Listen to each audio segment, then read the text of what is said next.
আসসালামু আলাইকুম। ঢাকার জন্য কিন্তু একটা সুসংবাদ আছে, ছোট একটা সুসংবাদ। সেটা হচ্ছে যে আবুধাবি নাইট রাইডার্স কালকে কিন্তু অর্থাৎ কালকে কিন্তু হেরেছে তাসকিনের টিমের কাছে। এখন যেহেতু চলছে বিপিএল, আমি আবার IL T20 নিউজ বলছি। কেন নিউজ বলার একটা কারণ হচ্ছে Alex Hales Dhaka capital Alex হেলসকে পুরো সিজনের জন্য কিনেছে, বাট খেলানো তো পাচ্ছে না। তার রিপ্লেসমেন্ট হিসেবে বা তার ব্যাকআপ হিসেবে যেটাই বলেন না কেন, গুরবাজকে তারা কিন্তু অলরেডি আবার কিনেছে।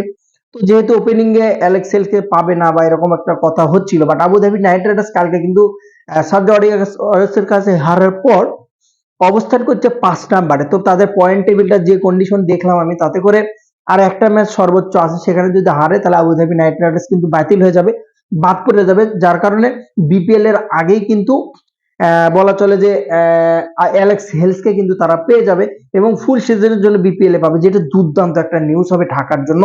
শক্তিমত্তার দিক থেকে হয়তোবা অ্যালেক্স হেলস বা গুরবাজ ওপেন করলো বা সাইফ হাসান ওয়ান ডাউন বা সাইফ হাসান ওপেনিং করলো, সত্যিকার অর্থে কিন্তু এটা একটা বিশাল একটা নিউজ ঢাকার জন্য।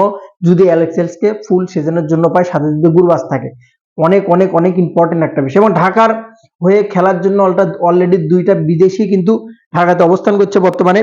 তারা কিন্তু শরীফিকে কিনেছিল আফগানিস্তানের, জানেন আপনারা আফগানিস্তানের পেসার, সে শরীফি কিন্তু বর্তমানে ঢাকাতে অবস্থান করছে।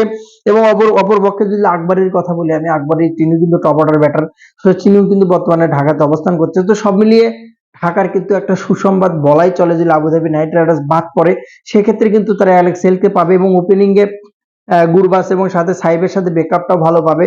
বোলিং সাইডে যদিও আমার কাছে ঢাকার একটু মনে হয়েছে একটু দুর্বল, কারণ তাসকিন যে মাপের বলার, যে কোয়ালিটির বলার, হয়তো বা লিড দিতে পারবে, বাট নিজেও কিন্তু অনেক ক্ষেত্রে বল কিন্তু কালকে যেমন 2টা উইকেট পাইছে 40 রান দিয়ে, তার আগের দিন 41 রান দিয়েছে। তো খরুচে হলে তাদের একটা মুস্তাফিজের মতো একটা সুইং বা যদি আপনি যদি বলেন ডেট ওভার বলার কিন্তু স্পেশালি ঢাকার জন্য দরকার, যেটা আমার কাছে অভাব ফিল হয়েছে। তাছাড়া ঢাকা মোটামুটি আমার কাছে কোয়ালিটি ফুল টিম মনে হয়েছে।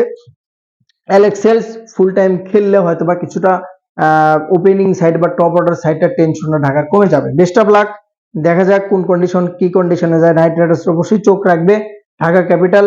Best of luck. Welcome Sharifi এবং আকবরী বিপিএল জয়েন। সালাম।